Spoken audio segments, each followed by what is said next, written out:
E hoje a gente vai conversar com um deles. Então hoje eu vou conversar com meu grande amigo, meu grande irmão, meu grande sócio, querido mentor, mago, médico, tudo, Matheus Macedo. E a gente vai falar um pouquinho sobre o Ayurveda e o Yoga, como que os dois podem se ajudar. Será que pode se ajudar? Será que eles são a mesma coisa? Será que eles falam a mesma língua? Bom, vamos juntos, já vou chamar o Matheus aqui pra gente. Bom Ó, dia. mago foi Mago. novidade. Mago, Mago. mago foi a primeira É vez. porque eu acordei, acabei de fazer uma prática boa, estou inspirado, estou cheio de magia acontecendo aqui. Voltei para casa, né? Estou aqui no sítio, cheguei ontem Isso. 10 horas da noite no sítio, aí acordei, tá um sol maravilhoso, tá Sei. tudo mágico. Ai, essa sensação deliciosa de acordar no sítio, Caio Correia. Que É, tá delícia. muito bom, tá um diazão. Aqui, ó. Ai, ai. Nossa, que saudade desse lugar. Tá, Ai, tá que daquele maravilha, que jeito, bom. tá daquele jeito. Tu Tudo sabe que bem? tu podia ter só apertado na tela que ele usava a câmera de trás, né? Tu não Ah, mas eu precisava quis ter. tirar uma onda. Tudo bem? Fala, gatão. E aí, qual é a boa de hoje? Vamos falar sobre o quê? Ah, então, é porque hoje eu tenho que te apresentar como professor, né? Não aconteceu Boa, essa live boa, aí. Então, eu boa. quero falar de fato sobre um pouquinho do que você vai passar na formação, né? E uma vez eu recebi uma pergunta aqui na caixinha de pergunta de uma aluna nossa, né? E ela perguntando: Caio, você acha que todos os professores de yoga deveriam estudar Ayurveda? E eu falei para ela que eu acho que, a princípio, os professores de yoga deveriam estudar yoga, né? Primeiro, porque de fato, né, a gente fala isso muito, né? São escolas de conhecimento tipo infinitas, né? Então, para alguém que quer se dedicar a passar o yoga para frente, eu recomendo que você seja um especialista em yoga, né? E que você realmente dedique a sua vida, ou pelo menos parte dela, né, para se aprofundar, para ter experiências e para vivenciar isso de uma outra forma. Mas eu tenho a minha experiência de maneira muito clara em que eu posso falar o quanto que realmente o Ayurveda me ajudou a entender o yoga de outra forma, mas eu queria escutar um pouquinho de você também, Gato, porque você eu acho que tem uma trajetória que envolve as duas coisas há mais tempo do que eu, né? Então você começou a praticar yoga há muitos anos, né? E também começou a estudar Ayurveda, começou a aplicar diversos conceitos na sua vida e hoje em dia eu vejo o quanto que você aplica os conceitos, vive isso no seu dia a dia, sem necessariamente estar lá fazendo aquelas práticas estruturadas de yoga e sem estar lá fazendo as práticas estruturadas de Ayurveda, mas você segue os conceitos, né? Então eu queria que você falasse um pouquinho disso, de como foi a sua história e de como que você aplica isso hoje no dia a dia. Caraca, que animal, que bom. Você tava falando e eu tava voltando aqui para tipo, aula com Hermógenes há 25 anos atrás, sabe? Tipo, eu comecei a minha jornada dentro dessas. Dentro do Oriente, digamos assim, Aham. eu comecei a minha jornada no Karatê. Sim. Então, o Karatê me levou para o budismo, o Karatê me levou para o yoga e para o hinduísmo, e aí o Karatê me levou para o Kung Fu e para o Tai Chi. Então, a base foi o Japão, na verdade. Né? E mês que vem eu Legal. vou estar lá e eu tô com uma Isso. sensação, eu tô bem emocionado Que recentemente, legal. porque eu tô sentindo que minha vida tá dando, tão encontrando uns pontos, assim, sabe? Então, eu comecei no yoga, e aí dentro das ciências védicas, o yoga me puxou para o Vedanta. Então, eu comecei o yoga por causa das posturas, aquela coisa. Aham. Aí, dos asanas, eu ouvi falar de pranayama, mudra, bandha, né? Essas características bem que tem cara de rata, né, hoje em Sim. dia. Técnicas, Disso, né? Características bem técnicas. exato. Daí, eu fui para um lugar de estudar Vedanta e ler a Gita e ler outros livros. Tive a oportunidade de morar no Nepal, né, e estudar um pouco mais profundamente o Shiva Samhita e ser iniciado no hinduísmo. Então, o Ayurveda foi a coisa mais recente, na verdade, de Total. todas elas, né, para mim. E é interessante porque essa minha jornada, ela de certa forma me preparou para eu poder me aprofundar no Ayurveda, né? Então, eu dedico a minha vida em grande medida ao estudo do Ayurveda e à prática do Ayurveda, mas eu acho que ter uma base de yoga e de Vedanta fez toda a diferença. Está fazendo toda a diferença. É, Quando você estava falando da sua aluna que fez essa pergunta, eu estava respondendo ela para minha Aham. formação. Porque a gente junto tem uma formação de yoga, mas no Vida Veda a gente tem uma formação em Ayurveda. Uhum. E a minha formação em Ayurveda, o primeiro ano dela, muita gente fica coçando a cabeça, até o segundo ano, inclusive, muita gente fica coçando a cabeça e brigando comigo, falando, Matheus, não tem muito Ayurveda. Tá faltando Ayurveda. O início da minha formação é tipo metade Ayurveda e metade não Ayurveda. E as pessoas ficam, às vezes, meio chateadas, meio confusas, para saber, tipo, como é? Por que não é tudo Ayurveda? E elas, no início, elas não sabem, né? Mas nos segundos, terceiros, quartos, quintos anos, são 5 anos de formação, é só Ayurveda. Então, eu, por exemplo, na minha formação de Ayurveda, a pessoa tem um módulo de Yoga Vijnana. Ela tem um módulo de Padartha Vijnana, de filosofia védica. Ela tem um módulo de Jyotisha, de astrologia. Ela tem um módulo até de Vastu Shastra, que é arquitetura védica. Eu acredito que estudar as ciências védicas correlatas, primas, digamos assim, faz uma diferença brutal na capacidade da pessoa de ter uma base sólida nas ciências védicas. Ela ter uma base ampla. Eu penso assim, Gato, tipo, quando você está tentando construir um edifício muito alto, né, e muito forte, a maioria das pessoas, elas olham o que está para cima do asfalto, né? Elas veem o que está acima da linha do horizonte, mas elas não veem o tamanho da fundação. E muita gente não sabe, ou não é talvez muito intuitivo, saber que o que está acima precisa estar suportado pelo que está embaixo, mas o que está embaixo é invisível. A maioria dos meus alunos que estuda Ayurveda comigo, que me seguem nas redes sociais, não me ouve falar de Vedanta, de Yoga, de Asana, de nada disso. Mas eu tenho uma base embaixo, digamos assim, a parte de baixo do iceberg, ele é muito maior do que o que aparece em cima, né? Por isso que as pessoas falam que isso aí é só a ponta do iceberg, né? Então, eu tento na minha formação, e eu acho que eu trouxe essa visão para a nossa formação, que você, pelo nosso convívio, amizade, trabalho conjunto ao longo desses últimos anos, de que você ter uma base ampla, sólida e profunda, ela ajuda você depois a montar o que está em cima da linha do asfalto. E eu acho que todo mundo que quer ser, né, que quer se aprofundar a vida inteira em yoga, se beneficia de ter uma base sólida no Ayurveda, no Vedanta, em outras artes védicas, né, e ciências védicas correlatas. Eu não acho que você, no recorte da sua vida, vai gastar tanto tempo estudando Ayurveda quanto Yoga, se a sua especialidade é Yoga, assim como eu, com certeza, ao longo da minha vida, vou gastar muito mais tempo, investir muito mais tempo no estudo e aprofundamento do Ayurveda do que do Yoga, mas eu acho que no início, quando você está formando uma base de vocabulário, de entendimento da mente do corpo humano, de entendimento da relação disso com a natureza, com o cosmos, com os planetas e tal, eu acho que isso tudo é bem legal. Então, assim, eu, por exemplo, já estudei astrologia. Eu não sou para nada um astrólogo. Eu não gasto nem 1 hora do meu dia hoje em dia estudando astrologia. Quando tem uma lua cheia como hoje, por exemplo, eu paro para dar uma lida e aí vejo o que está acontecendo, mas não passa, né? Eu já dei uma lida em Vastu Shastra, na arquitetura védica. Eu tenho uma noçãozinha bem rala de Vastu Shastra. Não gastei muito tempo estudando Vastu. Assim como o Yoga, eu tenho conhecimento um pouco melhor de yoga, mas também não passo o meu dia nem fazendo as partes físicas, nem as práticas espirituais, e nem fico lendo o Yoga Sutra de Patanjali como parte da minha rotina de estudo. Mas eu tenho essa base. Então, quando eu estudo o Ayurveda, parece que essa base ela está em cima, né? O Ayurveda está em cima de uma base muito mais sólida, mais ampla, eu consigo correlacionar. Tem um negócio, eu estou pensando na Bruninha aqui agora, né? A Bruna é especialista em grande medida em culinária, né? E hoje em dia em culinária vegana. Quando a gente fala de culinária, a gente poderia estar falando de qualquer outra coisa. A gente sempre diz que a pessoa ela é uma boa profissional em arquitetura, em artes, se ela tem boas referências. Né? Então, a qualidade das referências da pessoa é absolutamente fundamental para o que ela vai fazer. Então, de repente, ela não precisa usar a técnica que ela aprendeu na escola de culinária, mas ela tem aquela referência. Ela poderia se isolar no mundo da culinária vegana e dizer, mas eu não vou aprender como é que, sei lá, faz alguma técnica que tem a ver com manteiga, porque eu não uso manteiga. Mas aí ela fica meio capenga. E aí, na hora que ela está trabalhando as texturas na cozinha, ela poderia usar aquela técnica para a culinária vegana.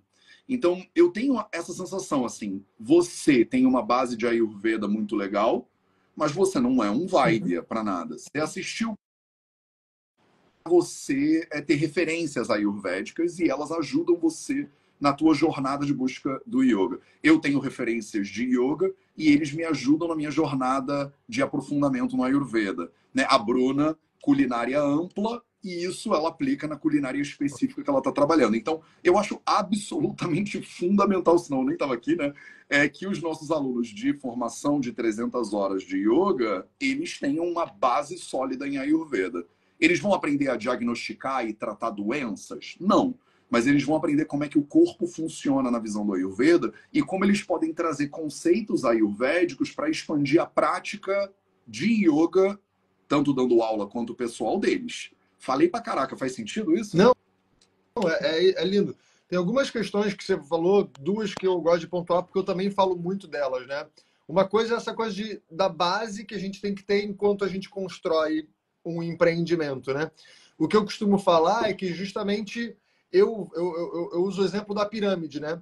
Porque a pirâmide ela é mais alta quanto maior é a base. E a pirâmide eu acho uma analogia interessante porque o topo da pirâmide ele é limitado pelo tamanho da base. Você não consegue construir uma pirâmide alta se a base for pequenininha, por causa do formato dela, né? Então, eu sinto que para você, que eu falo que para mim o conhecimento é como se fosse uma pirâmide, né? Que você vai colocando coisas em cima delas e vai construindo essa coisa grande. E que para que você possa criar realmente uma pirâmide grande, você precisa de uma base muito grande, né? E isso que o Matheus falou é perfeito, porque quando a gente está pegando conceitos gerais de uma cultura, né? A gente consegue entender melhor como é que essa cultura funciona, como é que ela se estabeleceu, como é que ela se organizou, como é que as coisas foram ganhando destaque, como é que as pessoas se cuidavam, como é que as pessoas interagiam, né? E como o yoga está se difundindo muito, o yoga está se transformando muito ao longo do tempo, eu sempre costumo falar que eu acho isso perfeito, porque o yoga é um conhecimento vivo, né? Assim como qualquer conhecimento é vivo, né? Então ele não deve ser uma coisa que ficou parada no tempo, e sim que a gente usa a base do tempo para ir evoluindo, né, o conhecimento. A gente tem que conseguir ter uma boa base, um bom entendimento de onde aquilo vem. Por que, que as pessoas falam desse jeito sobre esse assunto nesse lugar? Né? Por que, que as pessoas entendem a vida desse jeito nesse lugar? E cada vez mais, né, o yoga que está se tornando o yoga postural, né? Inclusive hoje se fala yoga transnacional, né? Ou seja, esse yoga que evoluiu do aspecto indiano e está se tornando transnacional. Então, é o yoga postural transnacional moderno. É assim que se chama o yoga que a gente vive hoje, pelo menos segundo um grande historiador, estudioso de yoga, né? O Mark Singleton. Então ele traz esse conceito no livro Yoga Body, né, que é o livro que o Marquinhos me deu, né, o Marco Rojo, e ele mostra a evolução do caminho do asana ao longo do tempo, e ele hoje em dia ele fala que esse yoga que a gente vê é um yoga postural transnacional moderno, Uau. né? E que a gente muitas vezes, quando vai tentar, você vê, né? Hoje em dia, saíram estudos modernos falando sobre o yoga, então o pranayama ajuda na sua endorfina, e o asana tal ajuda a alongar o músculo tal. Isso tudo são conceitos que são perfeitos, né? São entendimentos modernos de tudo isso que a gente está construindo e que está se transformando, mas ao mesmo tempo eu sinto que falta a importância da gente entender de onde veio para que a gente possa, de fato, construir um caminho em que essas duas coisas se somam e não se brigam. Né? O que eu vejo muitas vezes? Eu estou trazendo um conceito do yoga clássico. Aí a pessoa traz, não, mas né, que a ciência moderna já trouxe isso. Como se fosse um contraponto. E dentro da minha visão não é um contraponto, são complementos. Para que a gente justamente possa entender o que está acontecendo agora. Né? E o Ayurveda é a medicina que era utilizada na época em que a maioria desses textos foi escrito. Né? As pessoas elas se curavam e se cuidavam utilizando o Ayurveda. E quando a gente olha para o corpo, cada vez mais o yoga está se tornando algo de cuidado e bem-estar. Né? Você vê que tem a vertente moderna que chama o yoga quase que como um esporte, e tem a vertente moderna que chama o yoga de uma prática de bem-estar, né? Então, dentro desse lugar, é muito importante a gente entender o que é bem-estar para eles, na época que aquilo surgiu, né? E isso isso foi uma das coisas que me ajudou absolutamente na época que eu estava estudando yoga. Eu comecei a conviver com você, estudar e aplicar o Ayurveda na minha vida, porque eu comecei a entender o meu corpo funcionando a partir dessa perspectiva, que é muito diferente, né? E isso me remete ao que você falou também das referências, né? Que eu sempre falo, né? Quem me segue fala que vê que eu sempre falo isso, meu professor sempre fala disso. Eu estava com meu professor ontem, anteontem, né? E a importância da gente ter boas referências. E justamente o Ayurveda é uma grande referência para a medicina mundial, para a forma de entender o corpo, né? A gente fala cada vez mais, a medicina que não é sobre tratar doença, é para promover saúde. Isso está cada vez mais em voga. Uma medicina moderna está cada vez mais trazendo isso, né? E isso tem uma base de Ayurveda. Então a gente está falando muito sobre a gente tentar entender o corpo baseado, quer dizer, entender o corpo da forma que as pessoas antigamente entendiam o corpo, né? Porque quando a gente está fazendo uma formação de yoga, e eu já fiz várias, né? A gente estuda os vaios, os chakras, a gente estuda aspectos que são sutis, a gente chama de fisiologia ou anatomia sutil, né? E é muito interessante porque é fácil disso passar por uma coisa de crença, ao invés de um entendimento, né? Eu já vi pessoas falando assim, eu não acredito em chakra, eu não acredito em vaio, né? E porque justamente a gente está comparando com uma coisa científica, que tem os seus padrões de entendimento, seus padrões de explicação. E quando eu fui entendendo a Ayurveda, eu fui entendendo, cara, não é que eu acredito no chakra, eu entendo o conceito, eu entendo a base de funcionamento, a mesma coisa com os doshas. Eu não tenho que acreditar que tem um bicho chamado Vata e que ele que me bagunça. São princípios de funcionamento que eu tendo um entendimento geral, eu estou construindo essa base para que a gente possa construir em cima, né? E aí tem uma coisa que a gente já conversou bastante, eu e você, que é a respeito de será que o yoga e o Ayurveda têm o mesmo objetivo? E eu queria te ouvir um pouquinho nesse sentido. Legal, massa. Nossa, você falou tanta coisa interessante que eu tenho vontade de comentar, Tá? Pode? mas assim, eu acho que definição é muito importante para a gente dentro das ciências védicas, né? A língua que a gente usa, né, a base é o sânscrito. Ela é uma língua muito linda para criação de definições, né, claras. E eu acho que tem um filósofo europeu, que eu não sei qual deles é agora, que ele falava assim, toda boa discussão, no final das contas, é semântica. Né? Então, se você começar, se a gente ficar debatendo, batendo boca, batendo no final de contas, mas calma aí, o que significa isso para você, né? Porque a gente fala assim, porque eu acho que essa parede aqui tinha que ser azul. Você fala, eu não acho, tinha que ser verde. Mas calma aí, o que é parede? Por que é o azul para você? Né? E no final das contas, a semântica acabou ocupando um espaço muito importante dentro desse entendimento. Então, eu primeiro queria qualificar um pouco o que você acabou de falar, porque eu acho que tem dois conceitos fundamentais que os nossos alunos, e eu estou tratando todo mundo que está aqui nessa live como aluno da formação. Sim. Imagino que isso aqui já é pré-aula, né, da formação. Boa. Né? Então, vocês que estão, né, na nossa formação agora de 300 horas de yoga, né, vocês têm que entender que tem uma diferença entre anatomia e fisiologia. Né? A anatomia é a forma, digamos assim, né, das estruturas físicas, mentais, inclusive, e a fisiologia é como essas coisas funcionam. Tá? Então pensa essas coisas interagindo, né, e o efeito que elas geram é a fisiologia, e a anatomia é quando você bate o olho e você vê, né, o que ela e como é que elas são. É redondo, é quadrado, é fofinho, é vermelho, é amarelo.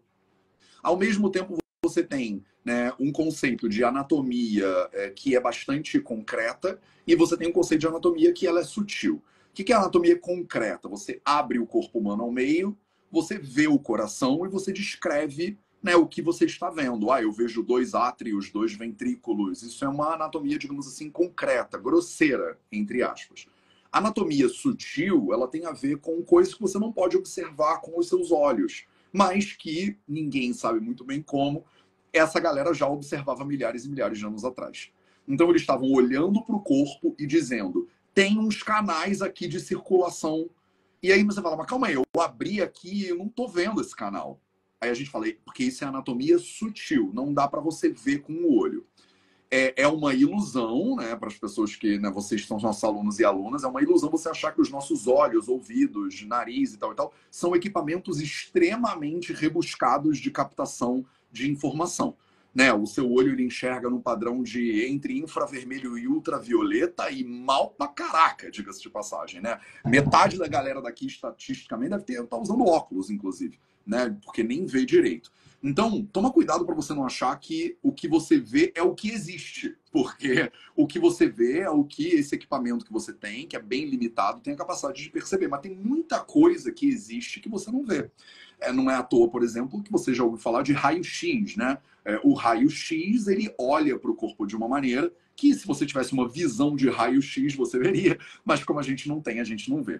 A gente sabe que os animais, por exemplo, têm acuidade visual diferente das nossas. Então, é muito comum você estar com um gato, né? A gente tinha tem duas gatinhas lá no sítio. Você pode estar sentado do lado da gata e ela faz um negócio assim e fica olhando para o horizonte. E aí você fala assim, meu irmão, o que ela tá vendo, né? Aí tem gente que fala, mas tá vendo um fantasma e tal e tal. Mas alguma coisa a bicha tá vendo que a gente não tá enxergando. Né? Então, os yogis de antigamente, os vaidyas de antigamente, essas pessoas, elas abriam um senso de percepção que eles chamam de conhecimento, digamos assim, essa percepção do conhecimento que não deriva da visão. Né? No Ayurveda, eles chamam isso de visão por meio do conhecimento. Não é uma visão por meio da visão, é uma visão por meio do conhecimento. Às vezes eles chamam isso de akshajnana, né? Quando você tem os olhos do conhecimento para você ver as coisas. Tem tradições que dizem que você abre um terceiro olho de percepção, porque você tem dois olhos que percebem o mundo de maneira bastante superficial, né? Bastante concreta e tudo mais limitado. E aí, quando você consegue abrir esse olho de percepção, né, pelo conhecimento, você consegue ver as coisas de maneira sutil. Tá? Então, a anatomia concreta, pega um bisturi, abre o corpo e você vê e descreve.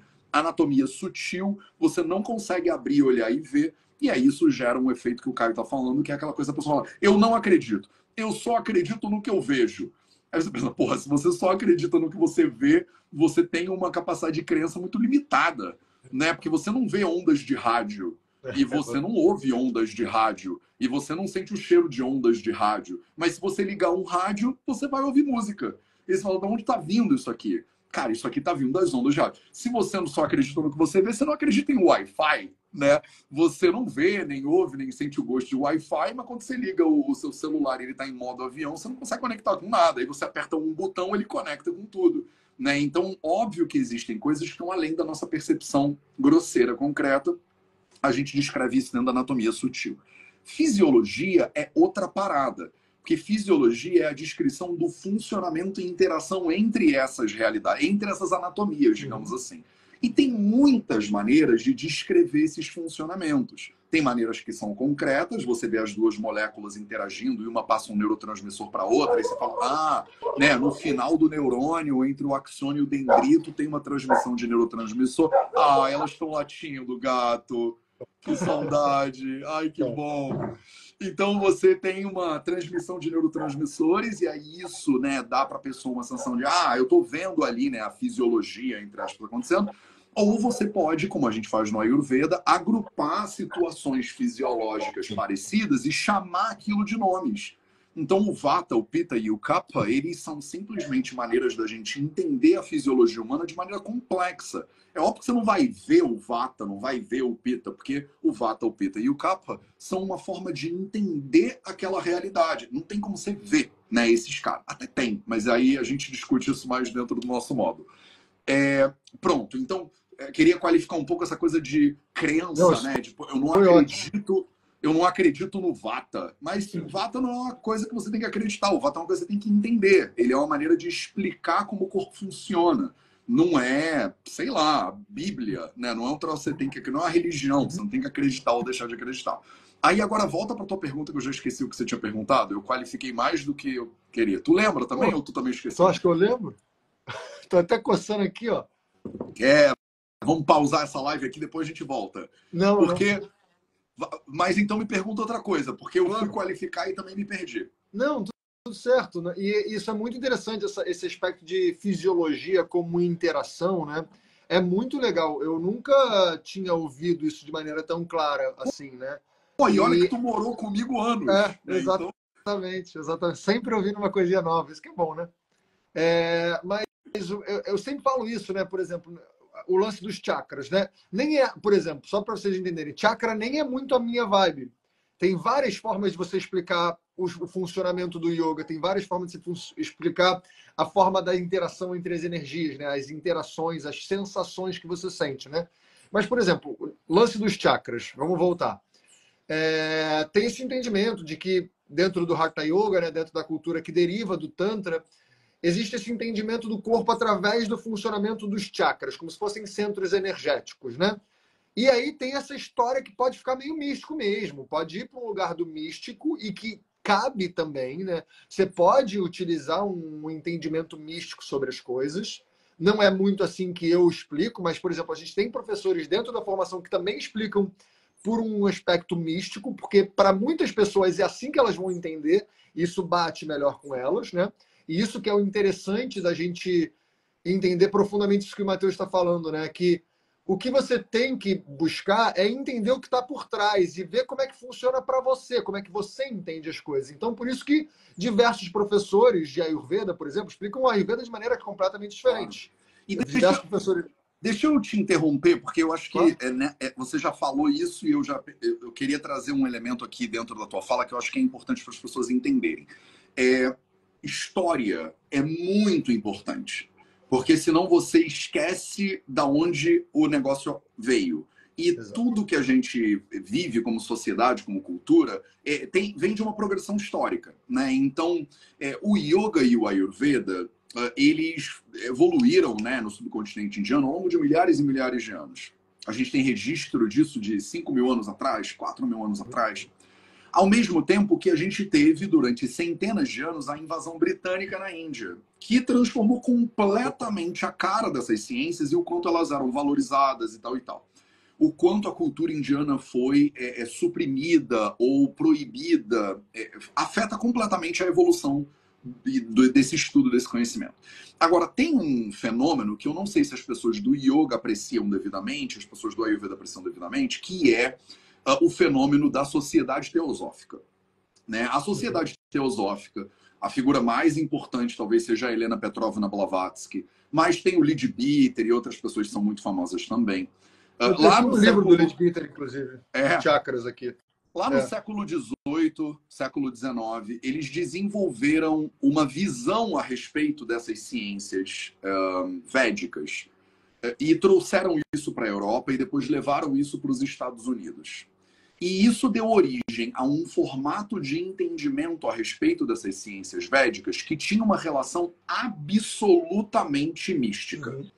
Então, o que muitas pessoas chamam de yoga hoje em dia é um yoga que passou no filtro da sociedade teosófica. E Então, isso gerou um monte de perturbações e distorções dentro do conhecimento tradicional védico, assim como o Ayurveda. E eu estou usando a palavra distorção não de maneira pejorativa nem crítica, mas só para dizer porque realmente é uma distorção. distorção, claro. Você passa luz dentro de um vidro e ela faz uma distorção com aquela luz. Ela muda o formato original, né? Assim como o Dr. Vasant Lad, por exemplo, e um grupo de médicos na década de 70, lá na segunda metade do século passado, eles foram convidados pelo Maharishi Mahesh Yogi para irem para os Estados Unidos e levarem o conhecimento do Ayurveda, do Yoga, e disseminarem isso por meio da Maharishi Ayurveda, Maharishi School, Maharishi University, essas coisas todas.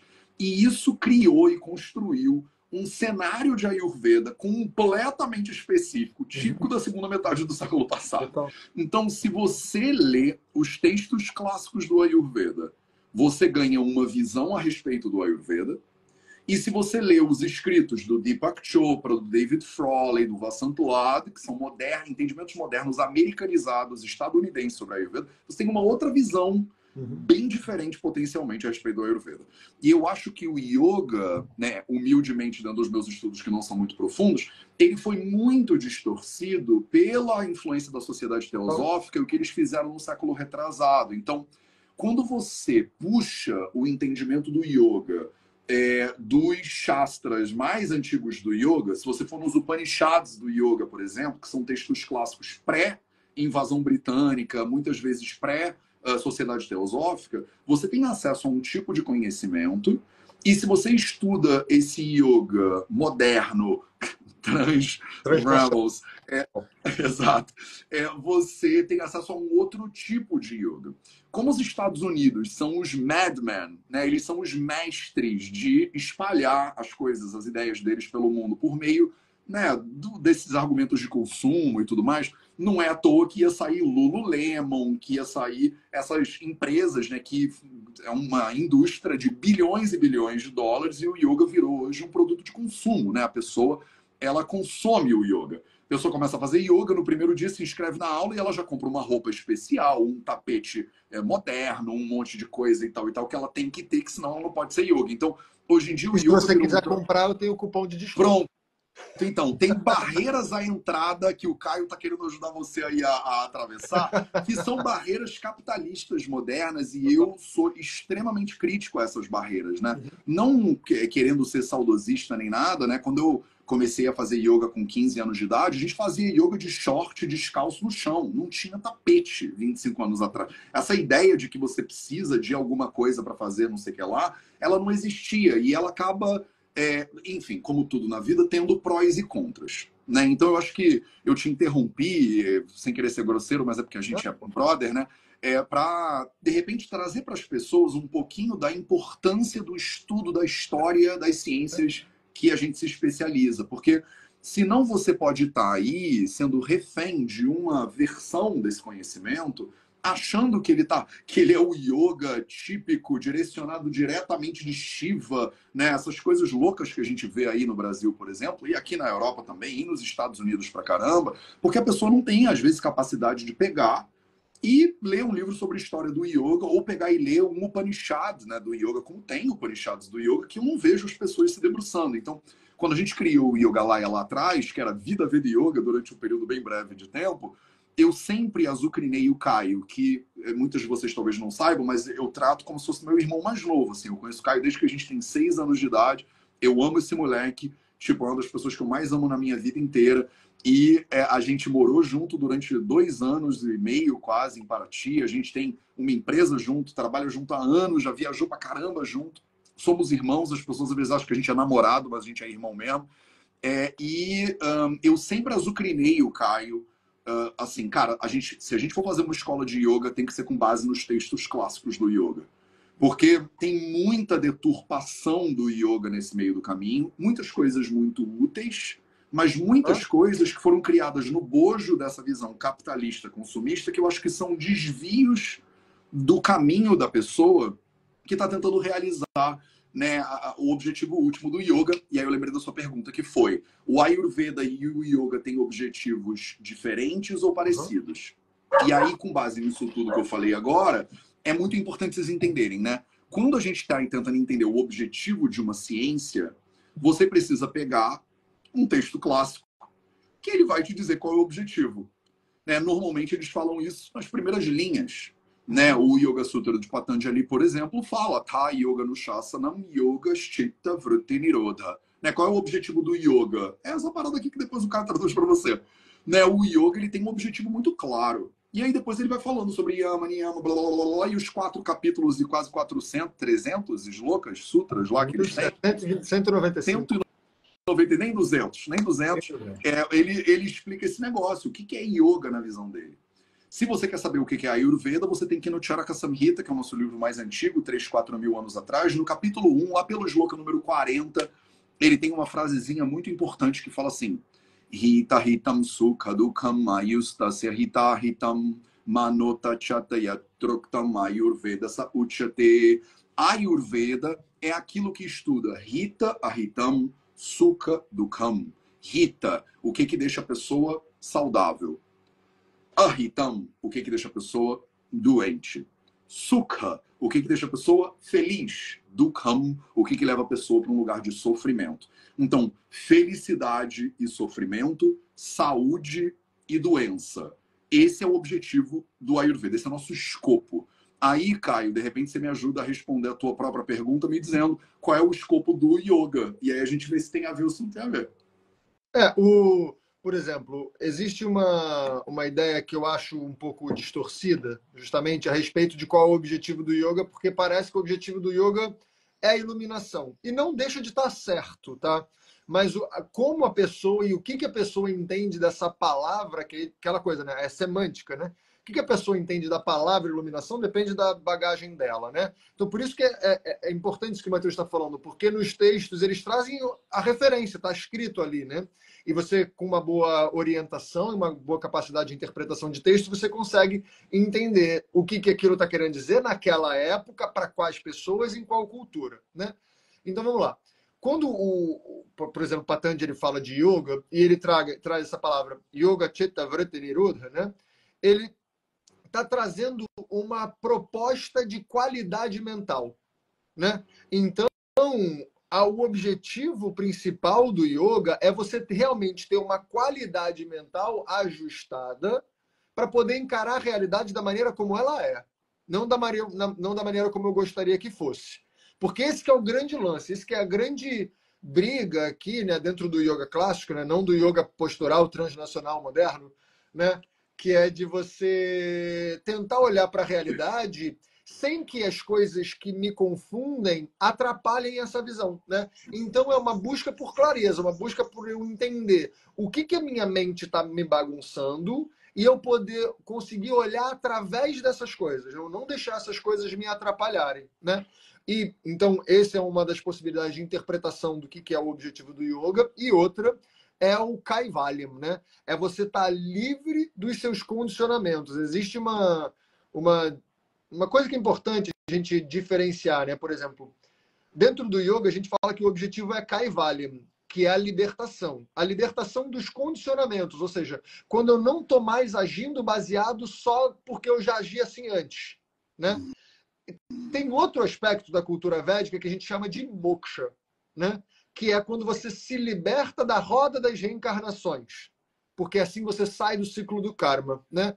E esse é o objetivo final, teoricamente, de todos os cidadãos, de todos os cidadãos, de acordo com alguns textos védicos, né?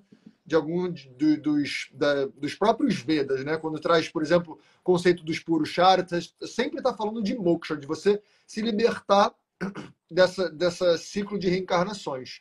Então, o objetivo do yoga é você justamente olhar para a realidade de maneira muito clara, para que eu consiga não agir baseado nos meus condicionamentos e, a partir daí, ser livre. E, como consequência dessa libertação dos meus condicionamentos, eu paro de gerar karmas e, consequentemente, eu saio da roda de samsara, né? Então, moksha seria uma consequência disso aqui. Mas o objetivo do yoga não é diretamente moksha. Moksha viria, né, viria de uma maneira complementar, dependente uma da outra, né?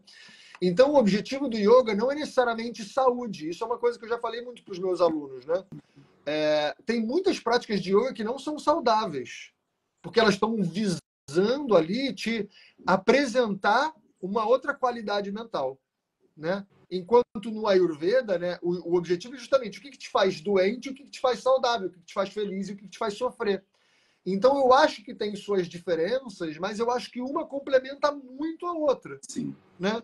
Porque, sem dúvida nenhuma. Eu... Vocês, sem dúvida nenhuma, ajudam a gente a formar uma base mental para encarar a realidade, como você falou, da maneira que ela é e não como a gente quer que seja.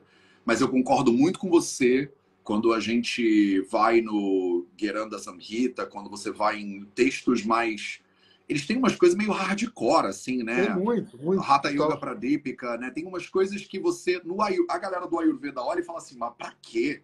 O negócio vai ficar engolindo gás e puxando gás de novo. Aí tira o intestino dentro do rio, aí dá uma lavada no intestino. A gente fala, mas calma aí, tem uns jeitos bem mais tranquilos de fazer essa parada. Não, Vajrayana Mudra, que você suga o sêmen pra dentro do próprio corpo. É um troço que é uma violência. Meu Deus! Os ayurvédicos, a gente, de certa forma, nós somos bons vivães comparado com os yogis. Porque vocês estão lá fazendo tapa, amarrado pelo cabelo, pendurado de uma árvore, observando o sexto chakra, e a gente do Ayurveda tá, tipo assim, olhando e fazendo um mingauzinho, sabe? Tipo, calma aí. Faz a tua parada aí, mas se tu começar a se esfolar muito, você me avisa que eu cuido de você. A gente tem uma coisa de carinho muito grande, né? Eu acho que tem um negócio de cuida com carinho disso tudo aí, porque de qualquer forma a gente vai acabar, né?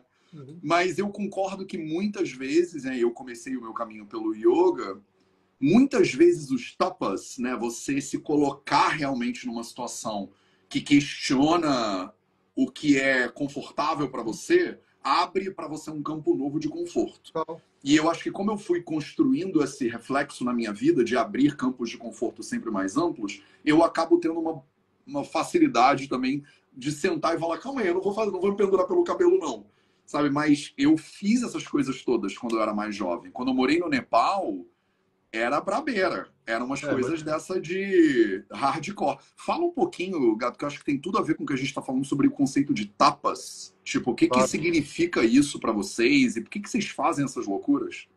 Então, o conceito de tapas é um conceito.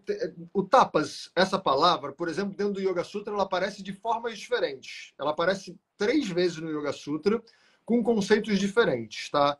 Então, tapas para a gente não é uma coisa só. Então, existe o tapas que Patanjali traz no primeiro sutra do segundo capítulo, quando ele está falando de Kriya Yoga, de colocar o yoga em prática, no dia a dia, né? Ou seja, a gente está ali num momento do texto que eu estou tentando entender como é que eu sofro menos, como é que eu entendo o meu sofrimento, como é que eu sofro menos. E aí, dentro desse conceito, né, de Kriya Yoga, a primeira conceito que ele traz é o conceito de tapas. Então, é numa ideia do tipo assim, cara, vamos buscar fazer o melhor que você pode, mas assim, se supera. Vai mais. Não fica na zona de conforto, não. Vamos tentar fazer mais do que dá. Mais, quer dizer, mais do que dá, não. Vamos fazer mais do que você está acostumado. Vamos se Sim. empenhar mais. Vamos passar um pouquinho da sua zona de conforto, porque eu preciso que você faça o melhor que você pode para você poder se estudar o quanto você Isso precisa, é muito né? Porque você lindo, né? isso é muito lindo. Tem um princípio tolteca, um dos 4 princípios toltecas é do your best, né? Faça o seu melhor. E eu ouvindo você agora ressoa muito, porque e também lembrei agora do David Goggins, que é um cara desses de performance Navy SEAL americano, que ele falava assim: se deixar pelas pessoas, elas não dão nem 40% da É, capacidade delas. total. A pessoa sai para correr ou vai fazer atividade física, vai para academia. Se não tiver ali alguém falando, é mais uma, ela para na metade e fala, não, acho que tá bom por hoje. Então é interessante ver como no yoga os caras já estavam lá atrás falando, eu sei que se deixar tu vai ficar de preguicinha. Então, assim, dá o seu melhor, né? Exato. Boa, E boa. uma coisa que é interessante desse conceito é que ele está propondo, na verdade, onde ele quer chegar, a partir de tapas, ele quer chegar em Swadhyaya, que é um autoestudo. E a ideia é o seguinte: se eu faço as coisas meio pela metade, o meu autoestudo fica meio enviesado, fica torto, fica pequeno, porque assim, se eu sei que eu estou fazendo as coisas meio de qualquer jeito, o meu autoestudo vai ser o quê? Ah, eu poderia ter feito melhor, né? Não é um autoestudo de fato. Você fica sempre voltando por, ah, eu poderia ter feito melhor, eu poderia ter feito melhor. Quando você sabe que fez o melhor que você pode, aí você pode olhar, caramba, pode criar ali, eu errei aqui, eu acertei, isso aqui eu ajusto. É outra forma de autoestudo, né? Não, e fora a sensação De maravilhosa que é leveza. de você pensar assim, tipo, eu hoje fui para academia. Hoje era dia de puxar, né? Então, costas, bíceps, sei que lá. Cara, eu dei tudo que eu tinha na academia. Eu saí de lá com o braço tipo macarrônico, sabe? A sensação que eu tenho agora foi, cara, eu deixei o meu melhor na minha Então, prática. E se eu puder, assim, quando eu entro para live, eu falo, não tô segurando nada, não tem nada no meu bolso, não tem nada escondido. Tipo, o que eu puder dentro dessa hora trazer e tocar a vida de um ser humano, mudar, eu vou dar o meu melhor como professor, como palestrante, como Vaidya, como tudo. Então, tem um nível de intensidade que eu acho que eu e você temos, assim, né? Que é interessante para esse objetivo, que é eu tento encarar cada momento como a, sei lá, a última oportunidade, que é meio dramático, talvez, mas é tipo assim, eu preciso dar o meu melhor, porque essa é a live que eu tenho para fazer agora. então, E é isso que eu tenho que fazer agora, não tem nada mais. Então eu vou deixar todo o blá blá blá de lado e vou colocar tudo que eu tenho aqui para ser a melhor live que eu consigo fazer nesse momento. Então, acho muito, é inspirador isso, né? Né, o Patanjali meio que falando, meu filho, né? Vambora, né? exatamente. O Diego, né, meu professor, ele sempre fala que Patanjali é uma mãe. Ele fala que explica com muito carinho, né? O Yoga Sutra é um livro que explica realmente com muito carinho. O segundo conceito de tapas, que é trazido agora na parte dos niyamas, né, das coisas que a gente deve cultivar em nós, é um empenho grande para você buscar purificar o próprio corpo. Ou seja, né, dentro dos niyamas, né, que a gente chama de Shaucha, Santosha, Tapas, Swadhyaya e Ishvara Pranidhana. Então, tapas aí entra como, cara, a gente vai entrar num movimento, né, ele está começando a apresentar algumas ferramentas que ele vai te trazer para você conseguir chegar nessa qualidade mental que ele propõe. E aí ele está dizendo, cara, o seu corpo é o meio pelo qual você pode chegar lá. Então, vamos se empenhar para limpar o corpo, né? Então, por isso que no yoga utiliza-se essa palavra tapas também para os crias, né? Ou seja, as atividades de limpeza e purificação do corpo entram dentro desse conceito de tapas aqui, ó. É um empenho grande para você manter o corpo leve e limpo, para você justamente poder chegar e alcançar esses campos mais sutis de entendimento, de percepção. Se eu às vezes estou com uma dor no cotovelo, eu não vou conseguir perceber o fluxo de energia, porque meu cotovelo está doendo. Se eu estou com a digestão toda cagada, ou se eu estou com o intestino ruim, eu não vou conseguir sentir as percepções mais sutis. Então, eu tenho que me empenhar para purificar o corpo, né? Então, isso entra lá no Sutra 32 do segundo capítulo, quando ele está falando dos niyamas, né? E aí depois, e no primeiro sutra do quarto capítulo, ele vai trazer aí sim esse conceito de austeridade. Que aí no primeiro sutra do quarto capítulo ele está falando, existem 5 formas de você chegar nessa qualidade mental. Aí ele fala, tem pessoas que já nascem com essa predisposição, você pode usar substâncias para isso, você pode usar plantas medicinais, substâncias alucinógenas, psicotrópicas, né? Olha como é que o yoga, assim como a Ayurveda, é amoral. Ele não está julgando nada, ele só está falando, ó, dá. Se você usar certas substâncias, isso te leva para lá. Ele fala de mantra como um ritual, né? Ou seja, existem processos ritualísticos que te levam para uma qualidade expandida de consciência, e existe tapas, que é você passar por processos muito ferrenhos de provação e privação, né? Às vezes, por exemplo, não tirei os negocinhos aí que você falou. Mas, por exemplo, tem aquela história clássica, né? Do monge que ficou com o braço levantado durante 12 anos, o braço do cara calcificou e tal. Isso é um processo de provação tão intenso que tem uma hora que a sua mente ela faz um giro para um outro lugar. E você chega numa qualidade de entendimento sobre a realidade diferente. E aí, por último, ele fala Samadhi Jaha, ou seja, aquele que faz nascer o Samadhi, aquele que pare o Samadhi, né? Ou seja, aquele que você vem construindo o caminho do entendimento sobre a realidade de maneira bem longa, né? E aí ele fala, todas essas existem. Você pode chegar na qualidade mental adequada, você pode adquirir essa libertação dos seus condicionamentos através de tapas. Mas, né, então, existem algumas vertentes do yoga que usam essa configuração de tapas, né, como austeridade. Tem outros textos, como, por exemplo, Yagnavalkya, né, que ele fala que esse tipo de tapas é uma violência, é himsa, né? Então, se é himsa, ele vai contra o conceito de ahimsa, né? Que é a da não violência. Então, tem alguns questionamentos se o tapas como austeridades ferrenhas, né, são ou não yoga. Mas isso não é para mim. Isso quem tem que ver é vocês, junto com as suas vertentes. Mas existe esse conceito, né, de austeridade. Deu para responder? Deu para Não, esclarecer? super. Eu tava te ouvindo e pensando numa yogini, entre aspas, que eu admiro muito hoje em dia. Uma das pessoas que, na verdade, eu tenho admirado cada vez mais ao longo dos anos, que é a Tamara Klink. Uhum. A Tamara acabou de invernar no Ártico sozinha. Hum. Ela ficou 9 meses com o barco congelado na Islândia sozinha. E ela fez isso porque ela sempre quis. Desde pequenininha ela ouvia o Amir, o pai dela, falando sobre esse negócio, e aí ela juntou os recursos dela e ela fez. Primeiro, a Tamara fez uma travessia do Oceano Atlântico sozinha e foi a brasileira mais jovem a fazer a travessia, né, single-handed, sozinha do Atlântico. E aí depois ela resolveu, né, invernar no Ártico. E eu, como tem uma admiração, ela é uma guru para mim, eu fico vendo, né, as entrevistas que ela deu uma entrevista na Trip, que é mais ou menos, deu uma entrevista não sei onde, e aí ela estava falando, né, depois de uns meses, ela já não usava roupa da mesma maneira, ela já não cuidava dos cabelos ou da sobrancelha do mesmo jeito, ela já se alimentava de outra forma, e ela foi descrevendo a vivência dela isolada no Ártico.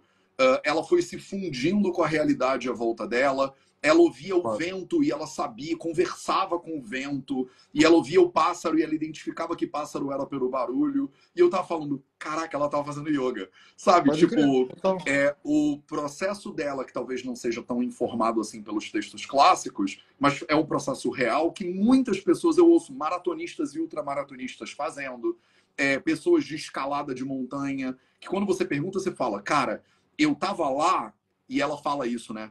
Eu vivia totalmente o momento. Não existia mais internet, não tinha mais família, não tinha mais namorado. Eu perdi o conceito de namorado, parei de entender por que eu namoraria meu namorado.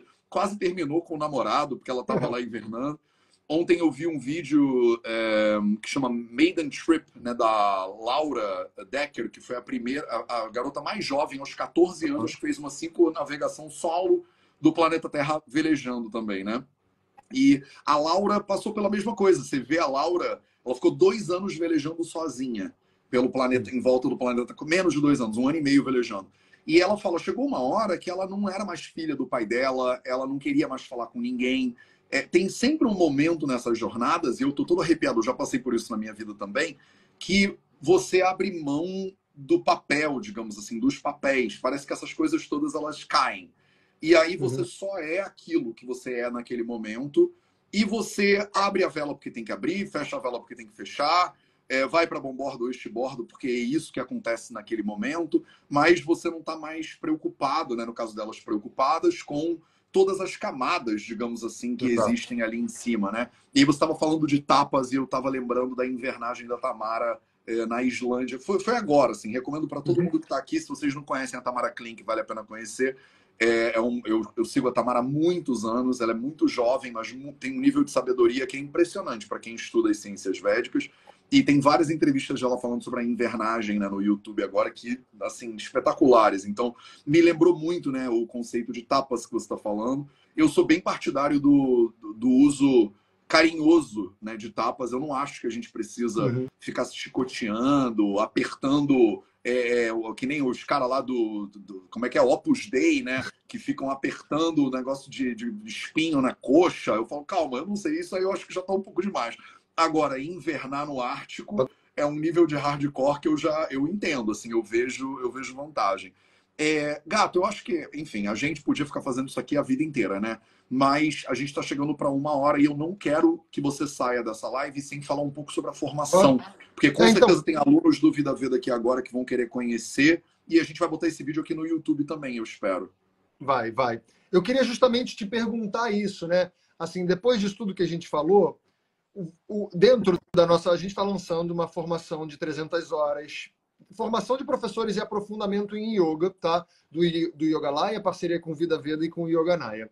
E a gente fez muita questão desde sempre, né, de ter um conteúdo muito contundente do Matheus. Então lá dentro vai ter um curso do Matheus que chama Fundamentos do Ayurveda, e vão ter 4 encontros com o Matheus ao vivo para tirar dúvidas e para aprofundar muito mais nesses conceitos, né? Eu queria que você dissesse muito rapidamente o que esse material vai apresentar para as pessoas, e depois eu digo por que eu acho que isso é importante dentro da formação de um professor. Massa. O Fundamentos do Ayurveda ele é um curso que dá uma base teórica e prática sobre o Ayurveda. Eu chamei ele de Fundamentos porque ele tem 2 módulos, né? O primeiro módulo chama Fundamentos Teóricos do Ayurveda e o segundo chama Fundamentos Práticos do Ayurveda. Então, no Fundamentos Teóricos, você aprende uma base teórica muito sólida, o que são os doshas, os tecidos, como é que o corpo funciona, como ele não funciona, para que servem as rotinas diárias e sazonais, como é que a gente entende o fluxo da saúde humana ao longo das estações, uma base para você poder aplicar o Ayurveda na sua vida, né? E os fundamentos práticos do Ayurveda, eu te ensino a fazer oleação, botar óleo no nariz, raspar a língua, né? A base do conhecimento ayurvédico você vai ter que praticar no seu dia a dia se você quiser sentir esses efeitos. Isso Nos referenciado encontros... nos textos, né? Sim, tudo que eu Matheus traz o faço... texto, traz os louca, tudo bonitinho. Tudo que eu faço no Vida Veda é com base nos textos. A gente bota o sânscrito na tela, tem gente que ama, tem gente que se desespera, né? Mas as pessoas elas vão ganhando traquejo com isso e vendo a importância de referenciar o conhecimento no conhecimento tradicional. Para ficar claro para as pessoas que não é que o Matheus inventou, acordou um dia, surtou, teve uma iluminação, conversou com um guru imaginário dentro da própria cabeça e aí acessou o verdadeiro Ayurveda, não sei o que lá. Não é nada disso.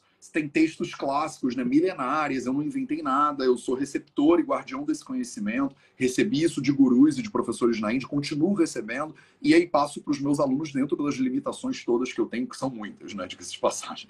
E aí os encontros práticos, eles são encontros para a gente pegar isso e trazer isso para as necessidades desses professores que vão se formar com a gente. Então, eu quero que eles saibam como pegar esse conhecimento e aplicar em sala de aula. Eu sou professor desde os 18 anos de idade, eu dou aula há 22 anos já, então eu tenho muito conhecimento sobre pedagogia e eu quero ajudar os nossos formandos a introduzirem esses conhecimentos em sala de aula de maneira bastante prática para os seus alunos. Quer dizer, eles vão ser capazes de dar aulas de yoga com um diferencial absurdo, que é uma aula de yoga que tem o potencial de incluir elementos ayurvédicos dentro dela, que é o nosso objetivo, eu acho que dentro das escolas, né, que a gente está formando. Então, e o que é para mim, um dos objetivos mais bonitos dessa formação, né? Tem dois pilares que eu acho dessa formação, usando a palavra que o Matheus gosta.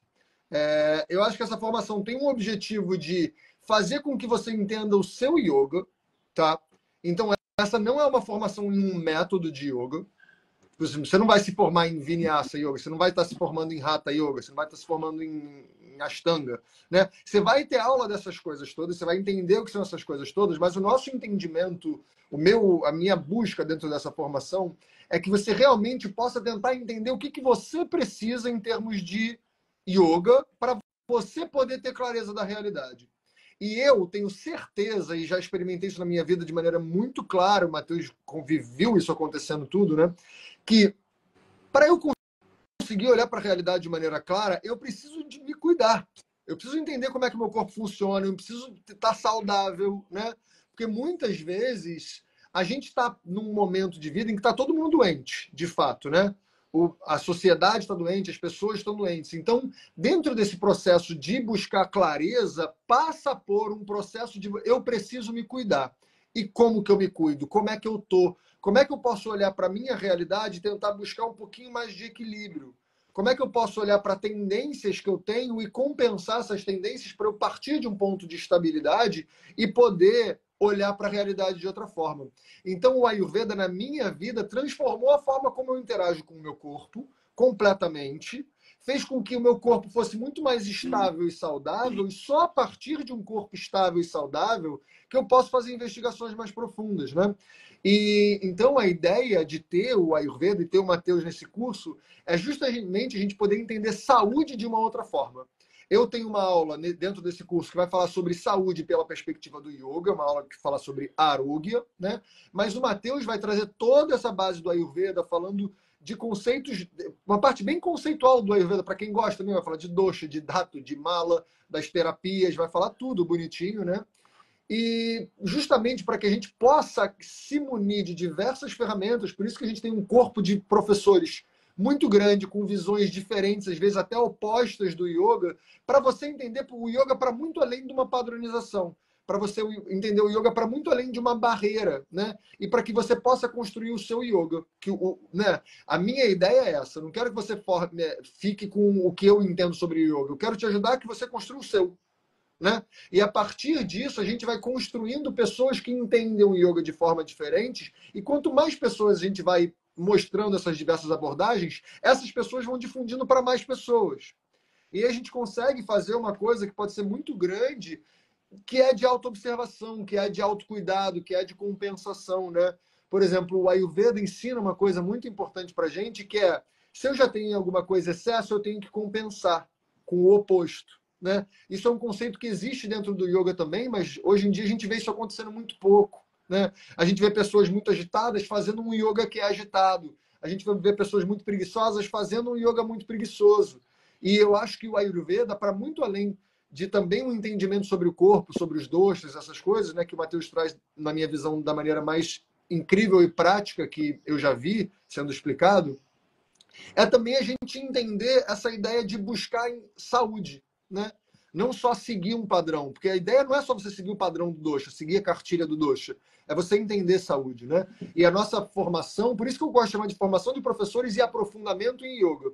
Então, aproveitando para já falar de algumas perguntas, é uma formação completamente online, você pode fazer de qualquer lugar do mundo, as aulas vão ser ao vivo, mas todas as aulas ficam gravadas, então a gente recomenda que você esteja ao vivo em pelo menos 75% das aulas ao vivo, mas caso você não possa estar, tá tudo bem, porque a gente entende que um dos benefícios do online é você poder fazer, de fato, poder realmente estudar, mas de onde você puder, quando você puder e for melhor para você, né?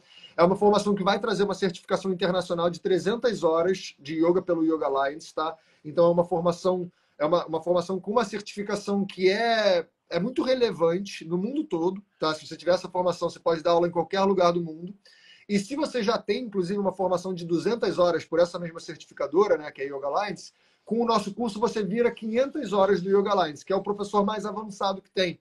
Então você pode vir a ter uma bela certificação, né? Então a formação ela vai acontecer já a partir desse sábado. No sábado agora já é a primeira aula, então você tem até sexta-feira para se inscrever. A gente está na semana final de divulgação e de carrinho, né, de inscrição, vamos dizer assim, dessa formação.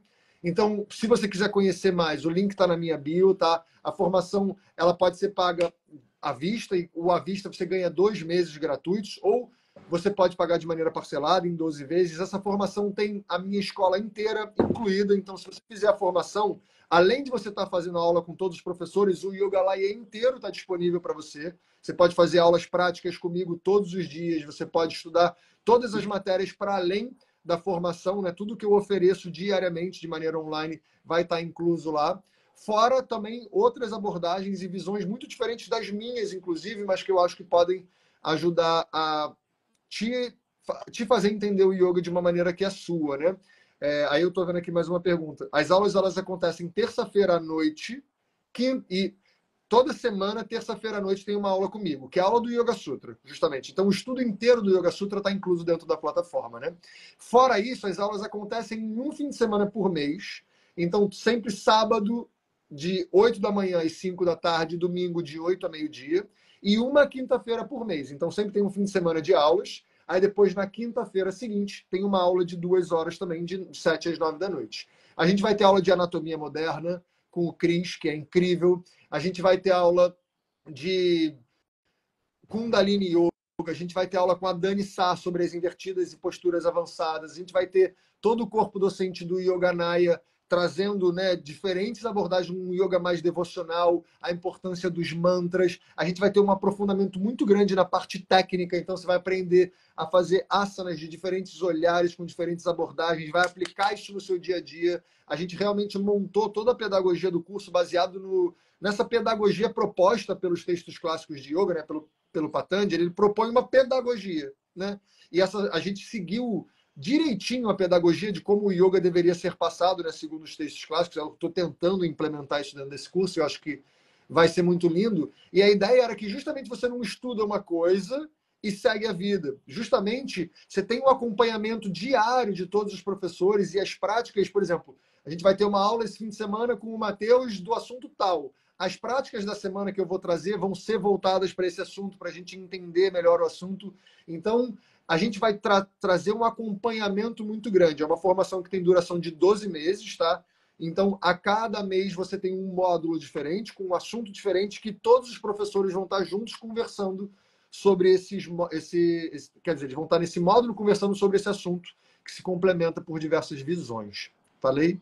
Suficiente? Nossa, arrasou. Eu acho que ficou bem claro. Deve ter um site, né? No link da sua bio tem um site que também explica todas essas coisas. Então, se vocês tiverem dúvidas, mandem mensagem para o Caio, mandem DM, né? A gente está essa semana finalizando as inscrições para poder começar essa primeira turma gloriosa aí. Pô, 300 horas de Yoga Alliance. A gente suou para fazer isso tudo acontecer. Demorou anos, né, montando essa formação.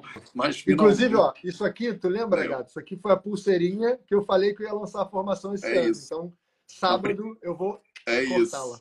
Eu quero ver essa parada. Isso aí é um stories, hein? Filma isso para eu ver aqui da Alemanha. Total.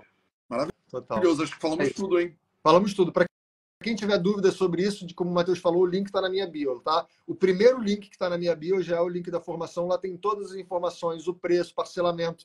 Se você quiser, por exemplo, um parcelamento por boleto que não está registrado lá, porque a plataforma não permite, você fala com a gente que a gente consegue fazer isso individualmente. Tá? Se você tiver alguma questão especial, fala com a gente que a gente quer que você possa ter a possibilidade de estudar. Beleza? Ó, me bota de collab nessa live, não esquece. E vamos botar ela no YouTube para as pessoas poderem ver por lá também. Vou botar agora. Beijo. Beijo, meus amores. Até a próxima. Beijo. Obrigado, beijo. Até a próxima. Qualquer dúvida, me mandem mensagem. Tchau, tchau. Tchau.